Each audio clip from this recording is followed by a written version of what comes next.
make it hard for you. Dig under all that. Okay, you picked right, baby girl. You see that, guys? You see this right here? Gundam Planet. I know what this is.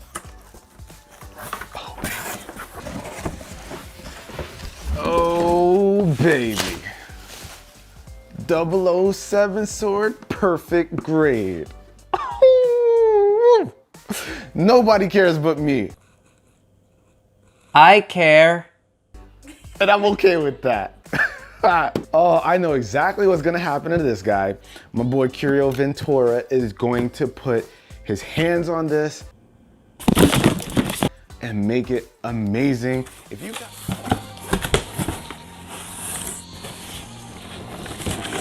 Oh my crap, this thing is heavy. This is like hernia inducing. So here it is. The Perfect Grade 007 sword, new from Bandai, just came out recently.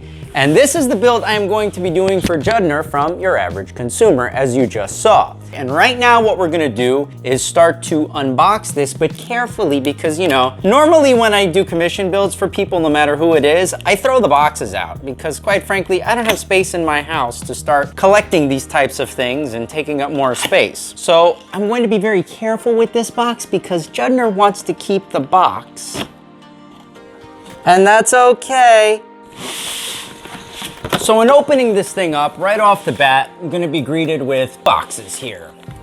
One of them is a small one, which let's take a look at what's inside here. It says the GN drives. This thing is pretty similar to the Perfect Grade Exia, and the funny thing about it is there's nothing in here. Uh-oh. I recorded something earlier, and I thought I put those back in there, but apparently I did not. So that's like a continuity recording fail, but they're in here, I'm pretty sure. I hope.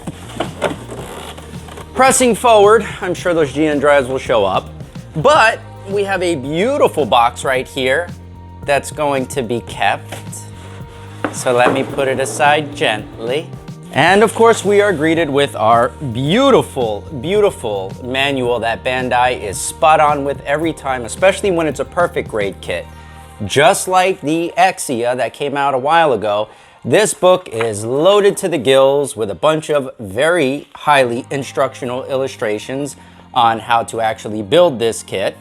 And I'll do a quick run-through video towards the end of this so you all get to take a look at it really quickly. On top of that, we've got all of our usual components and parts. I'll pull all this stuff out so you'll get to see bag after bag after bag. And then here's the little LED units for, I would imagine, the GN drive and probably the head. I'm not too sure because I've never built this kit. It's brand new. New for 2019. More parts, more parts, more parts. Oh my gosh, let's move this box aside gently because it's going to be kept. Let's move this over. Now we've got just a specific box for the weapons alone. We already kind of know what's going to be inside here, which are weapons. So we have more parts, more parts. Now this is the thing that kills me with Perfect Grade kits from Bandai. If the version Ka kits can actually have water slide decals, why in the world do Perfect Grades have to have stickers? That kills me. Bandai, if you're watching, anybody from Bandai, Bluefin, wherever it is, please stop putting stickers in Perfect Grade kits. It's not cool. These are your top of the line kits. Yes, I found the GN drives. If I lost these, I was gonna cry because that means I have to go buy a whole nother kit just for the GN drives. Now, with all of this aside, all of these parts here, what exactly goes into building these kits, you might wonder? How, at least do I, who is a commission builder, go into planning this out, and what do I do? What's my process? Well, the first thing is talking to whomever the customer is. In this case, it's Judner. Judner and I have spent hours upon hours talking about this, how we're gonna go about doing it, and that included late night, obviously, as you just saw, webcam sessions talking about how we're gonna do this thing and planning it out. I have a book that has all the plans inside of it, all the details of things requested.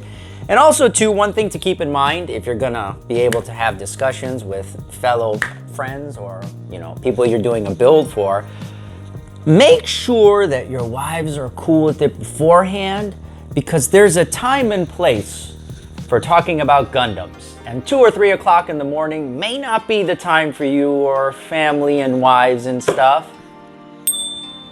But I digress. The point in fact is, you're gonna wanna plan everything out properly, because when you have a kit of this magnitude, or even if it's a small HG kit or even an SD kit, the more time and effort you put into planning it, writing down your ideas, the better the final result is gonna be versus you just kinda coming together, slap everything up, and figure it's all gonna be finished and done and hunky-dory and beautiful by the time it's done. And yes, randomness might be a good thing, but at the same time too, planning it out is gonna make you actually more motivated to finish the build in the first place and for it to come out looking fantastic.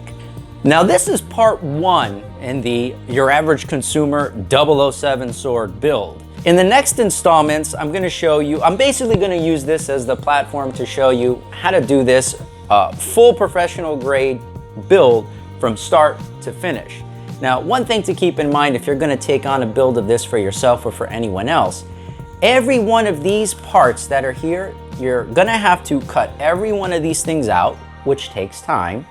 You're gonna have to sand every one of these things down as far as all the num marks and get rid of those things. Then you're going to have to prep every one of these things. You're gonna have to wash every one of these pieces.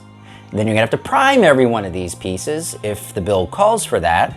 And then you're going to have to paint every one of these pieces. And if it's, let's say, a pre-shading job you're doing, you're gonna have that step. Then you're gonna have the top coat step. And then you're gonna have the clear coat step over everything. So it is very time consuming. It's not something to stray away from if you don't want to take the time to do a build, because really it's enjoyable. You kind of get lost in it. And it's many moments of relaxation, if you will, to kind of just zone out and do something like this. That's part of what makes doing these kits so much fun, or at least very enjoyable, to me at least, and I'm sure millions of you out there as well. Moving forward, I'm very glad you all stayed with me and you kept with me this entire time of having this drought of no videos for a while.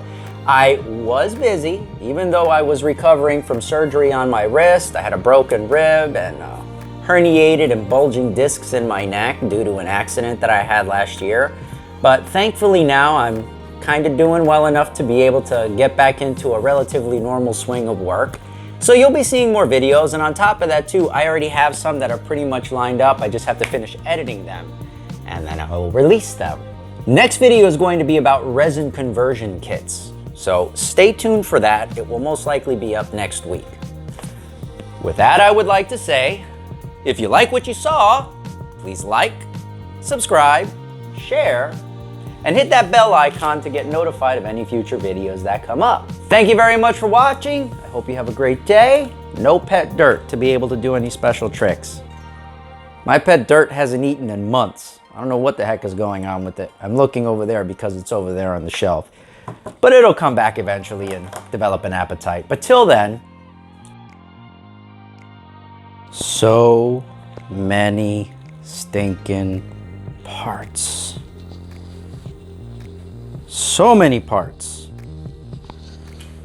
And a beautiful manual. The stupid dog that likes to pee everywhere in the house doesn't come with the kit. Yeah, you're happy over that, aren't you?